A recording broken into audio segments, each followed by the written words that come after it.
Looking back, I wish I could have saved myself. Now at 37, thinking back to myself at 21, I wish I could have saved myself because there are things I'm still healing from the whole experience.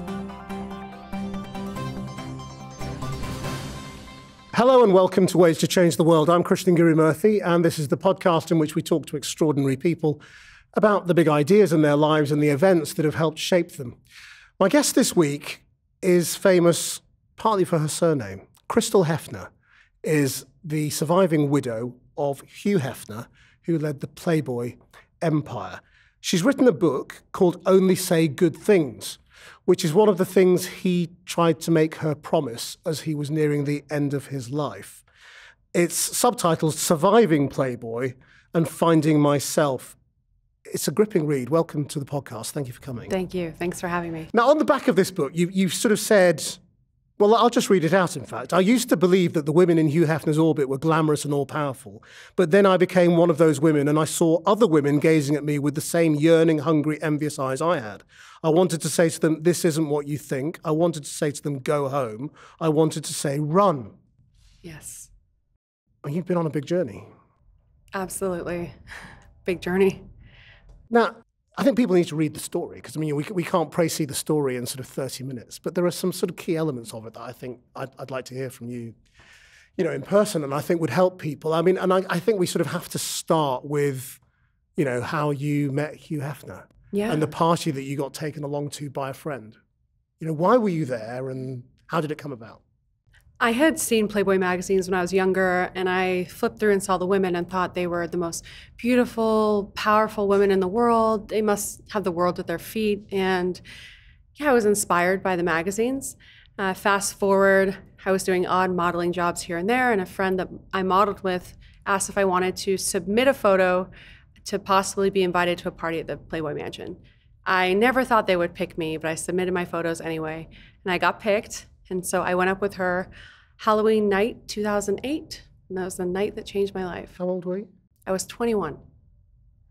And what was in your mind, about going there? What did you think might happen? What would be a good outcome that night? I just was intrigued. The whole company was an empire at that point, and I was intrigued by it, and I wanted to go up there and see how the other half lived. When you say you were sort of inspired by Playboy and you thought those models were the most beautiful women, what did you think of Playboy and its empire and the parties as? Did you think of it as glamour, as porn, as exploitation, or modeling, or what was it in your head? That's a good question. I thought about it as glamour because at that time, the people in the media, the people I looked up to were the Pamela Andersons and Jenny McCarthy's, Carmen Electra. Those are the celebrities that you look up to at that time. Those are the ones I looked up to. And to me, they were glamorous, and they were part of Playboy. And that's what you wanted? Yeah. Because what you talk about quite a lot, I suppose, in the book is power as well as beauty. Yeah. Were you aware that you wanted power at that stage in your life, or was it just about, were you too young and immature, I suppose? I think more than anything, I just wanted to feel like I belonged somewhere. I had a hard childhood. We jumped from place to place. I never really had somewhere that I felt like I could belong, and maybe the mansion was that for me. What did you know about the Playboy Mansion at that stage? I knew that Playboy was meant to be freeing, freedom of expression. So I thought. He presented himself as sort of a champion of free speech. Free speech. An alternative morality, if you like. Yeah, lifestyle, just freedom. In practice, you quickly discovered what that was. So what was it? Well, I moved in shortly after the party, and it was like Charlie and the Chocolate Factory. It was like Willy Wonka. When I first went there, I saw it was like carved wood and all this ornate, beautiful things. But slowly the facade broke away, and Hef's magnetic, charming demeanor changed. But just talk about him picking you out that first night, because I think that's a very revealing moment, isn't it, in terms of sort of how he would pick out women and, I suppose, find your vulnerabilities. Absolutely. At that time, I had bleached blonde hair. My hair is naturally brunette, but I bleached it. I had gotten breast implants put in, and if I didn't have those things, I would have never been chosen. But I came up to the party. We saw all these cabanas there, and we saw this wave of people come through. I'm like, oh, that must be Hugh Hefner. I'd never seen a celebrity in my life.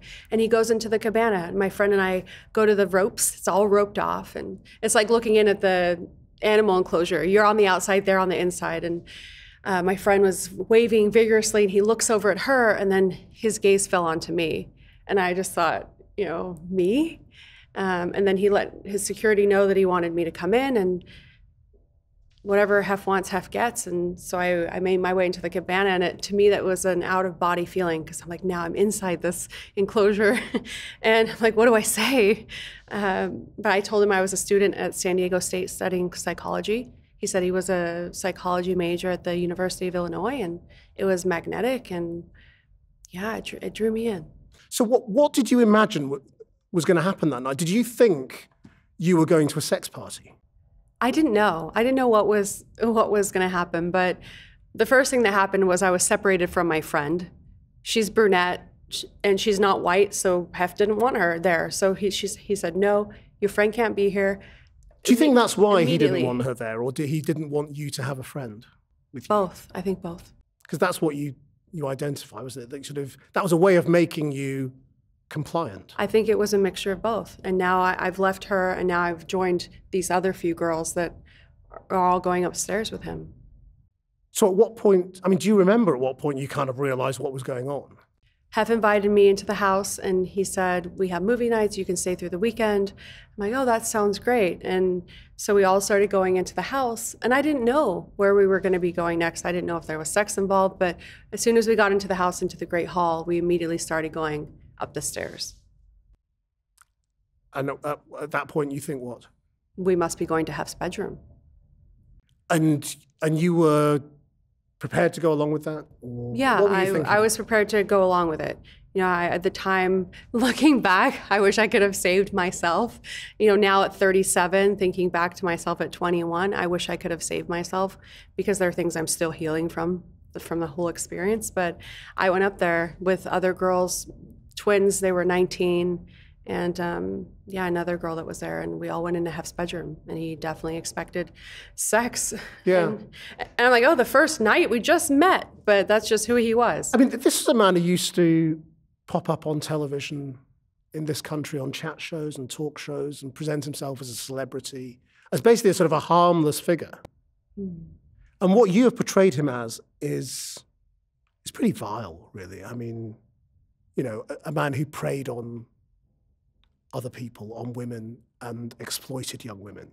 Yeah, and I don't think I had the terms then. Now we have the terms. Now we talk about mental health more. We talk about narcissism. We talk about misogyny. And I didn't have the terms, and I didn't know then. So when you say you wish you could sort of save yourself, when you look back at that girl who was walking up the stairs, what would you say? Don't do it. What I say on the back of the book, run. Why? Just explain why. Because it changed my life in ways that I'm still healing from. I have a hard time with it. I had a hard time with it there, but I still stayed. And I didn't know who I was. And because I didn't know who I was, Hef dictated it to me. Whenever he would tell me I'm gaining weight, or I need to wear a more colorful shirt, or wear the flag, which is the Playboy bunny logo, whenever he would tell me things like that, I just thought, oh, I can do better. I can be better for him. And I would. And now, I would have just thrown something in his face. But then I was very compliant. And the only thing I can relate it to is kind of like a cult type atmosphere there, where this person's all powerful and you just go along with whatever he wants. I was his mirror. I was just reflecting his importance back at him, and that's as long as I did that, then he liked me and wanted me around. Yeah, I mean, were you groomed, do you think, or is that a word that you're familiar with? Yeah, I'm familiar with it, and I feel that I was pitted against other women and groomed, and like I need to be the best I can for him, because Hef's this powerful man that knows what's beautiful and all of these things. And so yeah, your worth is skin deep there. Well, I mean, coming to worth, ultimately, I suppose you're a young girl from a pretty humble background, and what you're seeing is lots of money around and lots of trappings of wealth and the possibility of being part of that. Yeah. So how seductive is that? How attractive is that? It's very seductive. When I didn't know my own self or my own worth, and Hef made me feel special. He made me feel like I had value. And it was very attractive. And he gave me, what I realize now is that he gave me value. But when someone else gives you value and dictates who you are, they could also take that away. So what I've learned from this is to be powerful on your own and be comfortable with yourself, self-love, self-acceptance. I think those themes are important. I dedicated the book to people struggling with that stuff and let them know they're not alone. Yeah, I lost myself completely. I mean, very quickly, having sort of been brought into the fold, you become a sort of a regular there. Mm-hmm. Just explain how that happened. Hef asked me to move in after the weekend, and I agreed. I felt special, I felt chosen, and I moved in. I moved into bedroom 5, Hef's bedroom 1, and it just goes down the hall, 2, 3, 4. So how many girls would be there, living there? When I moved in, the twins were there, Christina and Carissa, Shannon, and they were 19, and that was tough. Thinking back, I wanted to save them too. Hef's lying in the bed with them on either side of him, looking up in the mirror saying, "My babies." They're 19 and he's 81. And it's very sad. And a lot of us come from broken homes or bad backgrounds. I remember Hef's secretary saying that he takes in the broken ones. It was a sad situation all around. I felt very manipulated. And he sort of infantilized you as well, didn't he? I mean, he sort of treated you as children. Yes, he did. He wanted us to be helpless. He loved the damsel in distress. He watched a lot of those old movies where those women were completely helpless and fainting all the time. So he wanted us to be just like that and just look pretty and don't speak that much. I mean, why were you not revolted by him? Brainwashed, I'm not sure. At that time, I think people have to remember that at that time, Playboy was still very powerful. Hef was still powerful. He was an American icon. This is before Me Too. But he was an old man, wasn't he? He was. And you were a young woman. Yes. Did you not find him sort of physically repellent? I was not attracted to Hef physically at all. But I mean, there's a difference between not being attracted to somebody and, I'm sort of surprised. No, I get it. You sort of you wouldn't look at him and go, yuck, Yeah, I get it. And he would come after us and go to kiss us with kind of an open mouth, and you're just like, dodge it from the lips to the cheek. So you would? Yeah, or just, that part of it was just not fun. So why go along with it is always the question, I think in the beginning, he was very smart. He had a very high IQ. He created this whole empire. I was intrigued by it. I would ask him a lot of questions about his business, about life, and he liked that. He loved talking about himself. It was his favorite subject. And I would help him with his scrapbooks. I would go through all the history. He has 3,000 scrapbooks. And he truly believed that he's someone who would be studied for years and years and years, and it was so important to preserve his legacy. So he believed the myth of his own cult, sort of thing? Absolutely, 100%. He controlled the narrative for so long. And with this book, I want people to know that it wasn't all Hef's world. We were there too. We're the collateral damage. We are this, experiment. I do believe that the Playboy Mansion that whole thing was something that could never be repeated ever again. So it's like we were part of some weird social experiment. I mean, what do you think the experiment was? Putting a bunch of girls, broken women in a house to see if they can worship this older man. It's a cult. It was a cult. I mean, you say throughout your life, because you were kind of put out to work on the media as well to sort of build the cult of his personality, weren't you? And it was horrible. Talk about him. It was horrible. But I mean, you talk about sort of having to do interviews in which people would sort of say, well, you know, you're a gold digger, you're this, you're that, you know. So I mean, how do you, you know, that you're there for the money. So how do you view those questions and the truth of whether that's what was going on or not, given what you were seeking yourself? Yeah, I think, you know, Hef didn't like to leave the house, but we left the house because he wanted adoration from people and he wanted the media to see him with all the girls. And I was a low-hanging fruit for the media. I would get attacked and shredded and, you know, what's it like dating an old man? Horrible things like that. Gold digger, all those things. And, you know, I remember being at the mansion one time and Hef said, oh, you've never really asked me for anything. And it's true, I didn't. I'm not materialistic. I didn't really ask him for much. I do remember we were gonna film a special for the wedding and he was making $800,000 for this special and he gave me like a $2,500 this was sort of a reality TV a reality kind of show that you were TV. filming, yeah. And that he was being paid for, but you weren't. Yeah, almost $1 million. And he gave me a $2,500 talent fee. And so I said, maybe a little more. I finally spoke up for myself, maybe 10,000 to make me feel more included. And he said, what are you in this for? And immediately I get this PTSD from all these people calling me these names. And that's when I ran away. But that's the weird thing reading it. You kind of go, you've been through all of this stuff. You've moved into the Playboy Mansion. You've kind of become one of his girls.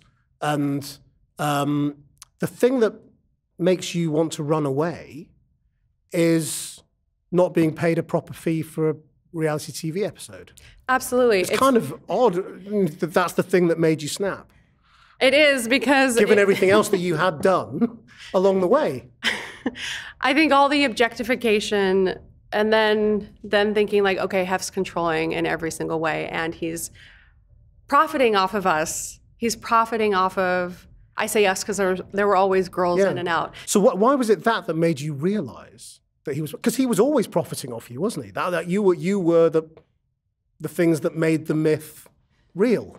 I guess for me, it was the straw that broke the camel's back, probably the last thing, but you are right. He was always profiting off of us all the way to the very, very beginning of his company. Marilyn Monroe, he bought those photos of her from a calendar company. That was the first issue of Playboy. The very first issue of Playboy. He put those photos in the issue, paid her nothing. She got $0 for helping this man create an empire. And now he's buried next to her in Los Angeles. And she didn't get a say in that either. Because he was obsessed with wanting to be buried next to her. Yeah, he would remind me constantly, you know where I want to be buried. I've bought the plot. That's all I care about. And I mean, that's sort of abusive, really. It's sort of abusive in death. It's weird. It's very weird. I'm still trying. As I speak about it, more things come up, and it's very strange. So how much of, because reading this, you're kind of going, well, how much of this did you think at the time? Because you've written this with some distance and some hindsight, and so obviously it has that sense of how wrong it kind of was, as you describe it. But how much of that were you aware of at the time as you were doing it? I was aware that it was weird. It was a weird situation. I was aware that the power dynamic was completely off. I was aware that we just talk about Hef and no one else's feelings or thoughts matter.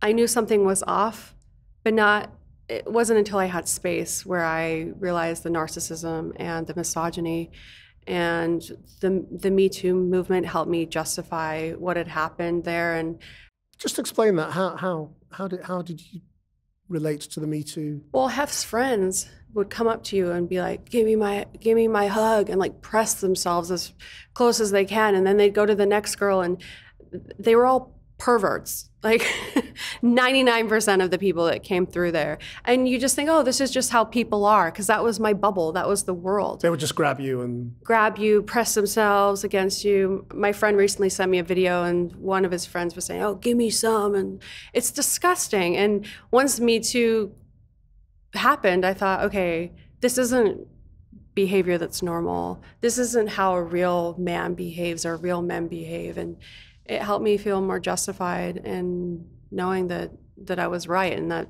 you know, my feelings and that inner voice was right all along. I just had pushed it down for so long.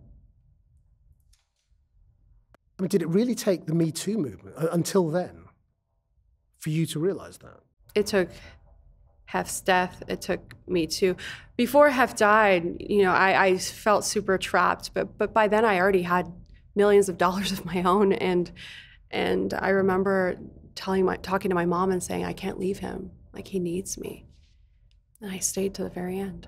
I mean, that's what I sort of want to come back to in the story. I mean, you know, you were annoyed about the reality TV deal, so you ran away. But then you went back. I know. I did go back.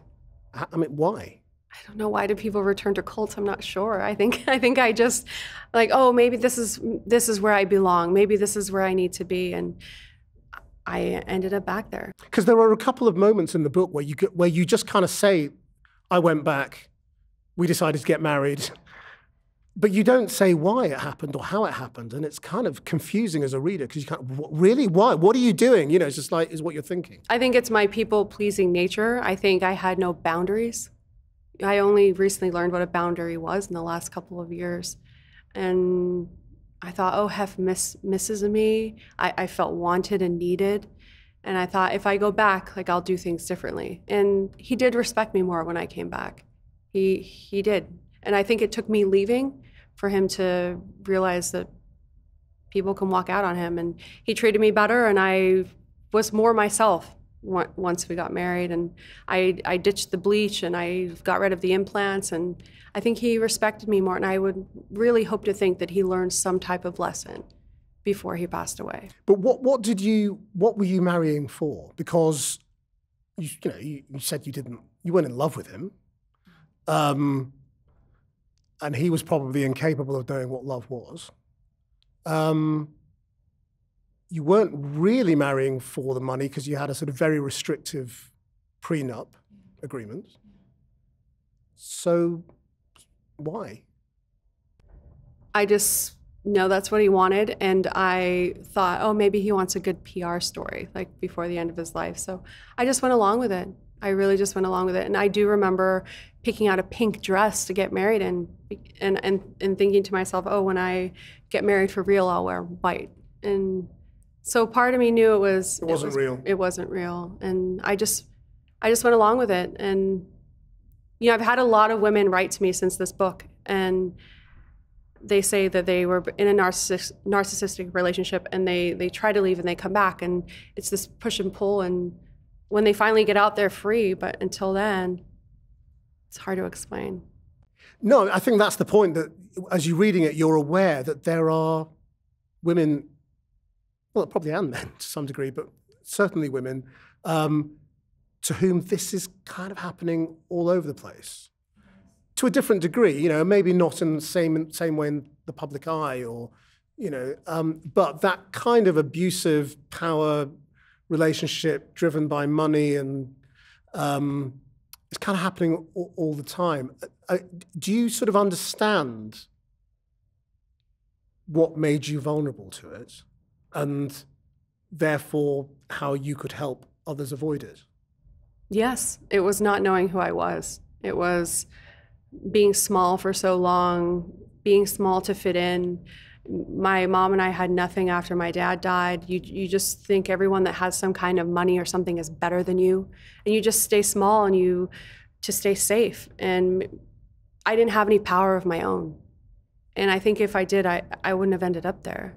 And so I really think it's important for men and women to come into their own power. And I've been talking to a lot of women, and, you know, a lot of them are being financially abused, emotionally, physically abused, and they're trying to get out. And people have told me that the book has helped them. So I hope it keeps helping people. And yeah, I hope people come into their power, because once you're powerful, you don't deal with this type of stuff. What do you mean by power? I'm not sure what you mean by it when you say your power. Where you respect yourself so much that you won't put up with anything less than nurturing. Because so many people lose respect for themselves or don't listen to their inner compass. And when that happens, you can get trampled over by people and completely taken advantage of. So self-love, self-acceptance, I think it's very important. Because you also describe how you sort of came to care for him as he became very old and quite infirm. It's a bit like hearing somebody sort of talking about a grandfather or something like that. You know, caring. That's how it felt, is it? It felt more of like a grandfather relationship for sure. Surely by this time in the relationship, you've known him years and years and you're married and you've got a certain amount of autonomy. You're also more aware, aren't you, of sort of what the dynamic is? Yeah, I was more aware, and I also felt more sorry for him. I thought, wow, this is a really broken boy. Still, in this 80-year-old body, Yeah. He was a broken child. His parents never showed him love. All the girls he had crushes on went off with somebody else. His first wife cheated on him. And, you know, he overcompensated by creating this empire. You know, some people try That's quite a sympathetic way of looking at him, isn't it? I saw it that way. I did feel sorry for him because he had this void in his soul, and some people fill it with drugs, alcohol, shopping, gambling, and he filled it with sex, women. And when we use these things to try and fill it, it doesn't work. You said what you would say to your own self going up those stairs. Yeah. But, you know, there will be lots of other girls who are still interested in the glamour industry, in being models, or the sex industry straightforwardly. What would you say to them? I think it's just important to know who you are. I think it's important to have boundaries, know your self-worth and your own value, and just be a solid person on your own. But if you don't know your own value, because you're in the same position that you were in when you were 21, how do you discover it? By finding what you like, gravitating to what you like, and being able to be strong. I think that, you know, where I was, I didn't know who I was, and it's not a place I should have been going to when I didn't know who I was. I think when someone doesn't know who they are and there's a big power imbalance, you get sucked in and you get lost. So avoid imbalances of power, and avoid narcissistic people, avoid people that don't treat you in ways that are, you know, nurturing. Like, I think it's just important to be around good people. I mean, you've talked about it almost as a cult. Do you feel a bit like a sort of a cult survivor? I feel that it was cult-like for sure. The way it operated, absolutely. And it's strange because people ask, you know, why don't you leave? And it's hard because I don't know. I should have. And the media, they were all in on this Playboy empire, and Hef, and praised him and admired him. And it's like, what if we got them in a room? It's like, why did you do that? Yeah. Because the mainstream media, the media giants in America, I don't like that phrase mainstream media, but it's kind of, we all know what that means now. But the big media giants kind of raised up the profile of Playboy. You know, that logo, his image, even the image of the Playboy Mansion. It's like they were all in on it. Yeah, why? I want to ask them now, why? Why? Do you think they were all in on it? Absolutely. They loved him. I mean, obviously, not everybody in those organizations, but... I think they worshiped him. He had power. He was a celebrity, an American icon. I think, you know, when you're powerful, people do more things for you. You have more followers. You make more money. Like, it's...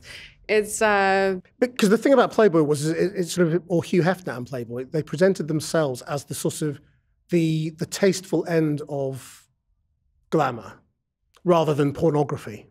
And that image was allowed to be cultivated on big media platforms. Yeah, and I feel I fed into that narrative as well. But now when I peel it back, I'm like, did Hef help the industry or did he hurt it? Did Playboy help things or did it hurt things? Well, what's your answer? I think it hurt us as a society for sure. You know, the magazines that led to more raunchy magazines that led to all the porn and all the things. I don't think it helped anything. And what do you think of porn now? Because again, it's so sort of everywhere. Do you think it is basically a bad thing? I'm not a fan, but I don't. That's all I mean, given what it will mean for the actors involved in it. I think now there are such things as ethical porn. Other times there was like underage girls and all these things that popular sites had to scrub. Like, oh no, we're in trouble. Let's take this all down. Now I feel there's more consent and it's more ethical. And if people want to watch it, they should probably watch that type of thing. But some people still don't care, and those people I just personally avoid. Are you surprised at how well received the book has been?